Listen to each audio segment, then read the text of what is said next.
চাঁদা না পেয়ে চায়ের দোকানে ভাঙচুরের অভিযোগ জেলা বিএনপির উপদেষ্টার বিরুদ্ধে। বিস্তারিত জাহিদ হাসানের প্রতিবেদনে।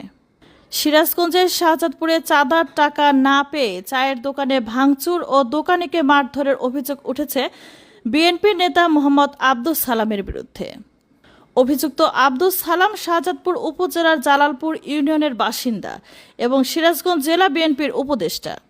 ভাঙচুর ও মারধরের ঘটনায় ভুক্তভোগী চা দোকানি মোহাম্মদ বাচ্চু মোল্লা বাদী হয়ে এনায়েতপুর থানায় একটি অভিযোগ দাখিল করেছেন।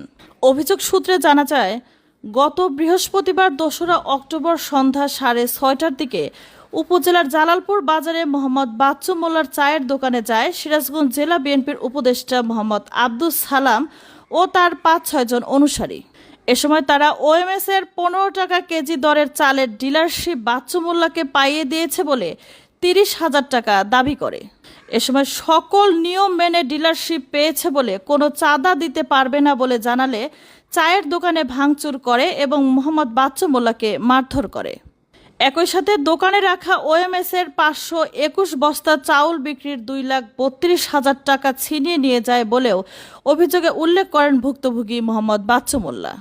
বিষয়টি নিয়ে কথা হলে ভুক্তভোগী মোহাম্মদ বাচ্চু মোল্লা মুঠোফোনে এই প্রতিবেদককে জানান, ৩০,০০০ টাকা চাঁদা না দেওয়ায় সিরাজগঞ্জ জেলা বিএনপির উপদেষ্টা মোহাম্মদ আব্দুস সালাম ও তার অনুসারীরা তাকে মারধর করে এবং চায়ের দোকানে ভাঙচুর চালায়। এই ঘটনায় গতকাল বৃহস্পতিবার রাত ৮টার দিকে এনায়েতপুর থানায় উপস্থিত হয়ে ডিউটি অফিসার মোহাম্মদ জাহাঙ্গীর হোসেনের কাছে একটি লিখিত অভিযোগ দেওয়া হয়েছে।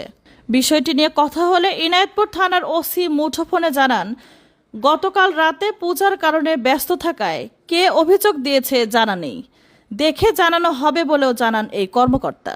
এ ব্যাপারে অভিযুক্ত সিরাজগঞ্জ জেলা বিএনপির উপদেষ্টা মোহাম্মদ আব্দুস সালাম জানান, দলের ছেলেপেলে আছে, যেখান থেকে যা পাই সবার সাথে সমানভাবে ভাগ করে নেই, কারোর সাথে কোনো শত্রুতা নেই।